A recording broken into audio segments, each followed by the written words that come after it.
I've been writing and researching and telling people all about the history of Stonehenge for quite a long time now.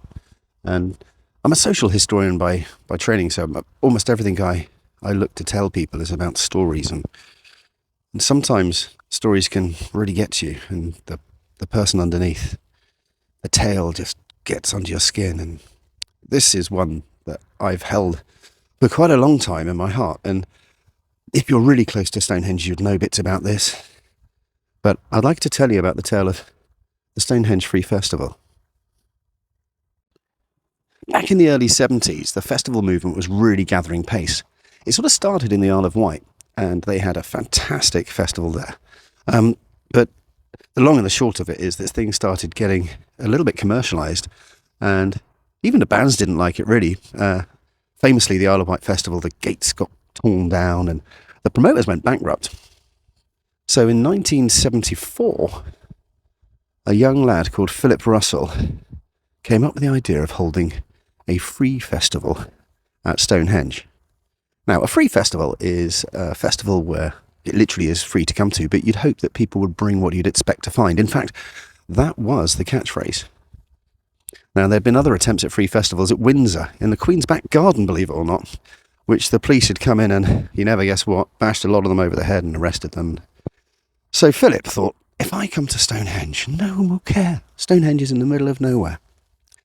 And he created quite an impressive campaign to get people to come along. He even got radio footage, people promoting him, posters made.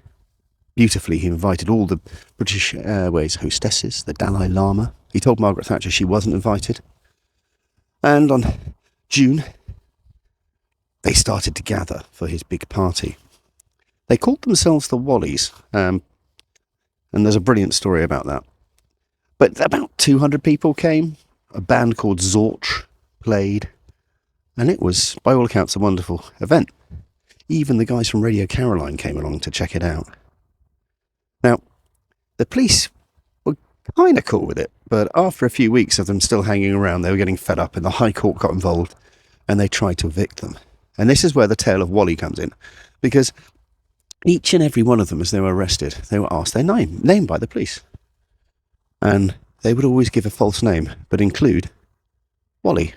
So we have Wally Sparkle, Wally Sunshine, the dog was called Wally Woof, and Philip himself, Philip Russell, the whole organiser of this event, became Wally Hope. And Wally Hope would wear a beautiful top which was made by his girlfriend with a sun in the middle, and he'd dance around taking a lot of acid, and he became a real icon of the movement. But he also ended up on the attention of the authorities, and sadly, through a very nasty string of affairs, he was arrested. He was arrested at Squat with a couple of LSD tabs on him.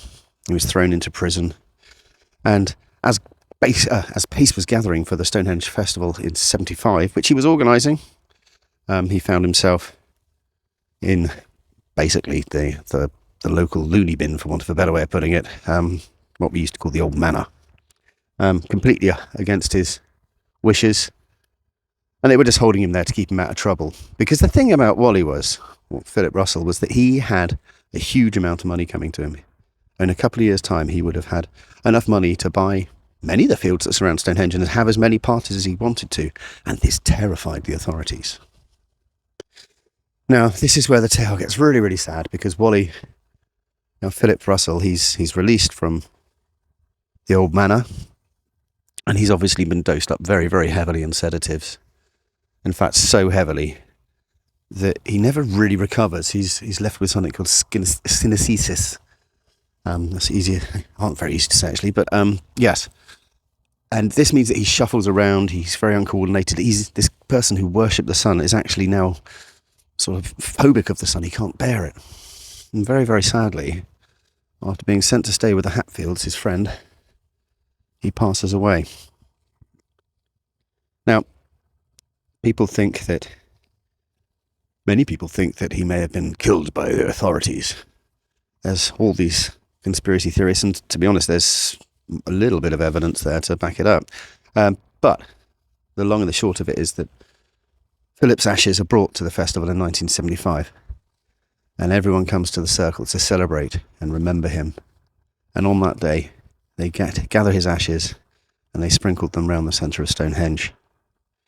And there was a special box made to contain the other half of his ashes. And every single summer solstice, that box reappears and somebody skins up on it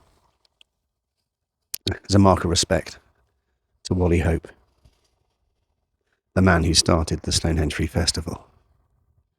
Now, the Stonehenge Free Festival grows and grows and gets busier and busier. And how it ends is another nasty story. Anyway, I'm sorry. Sometimes history is painful. But thank you for coming for a deep dive. And remember, everyone's a Wally.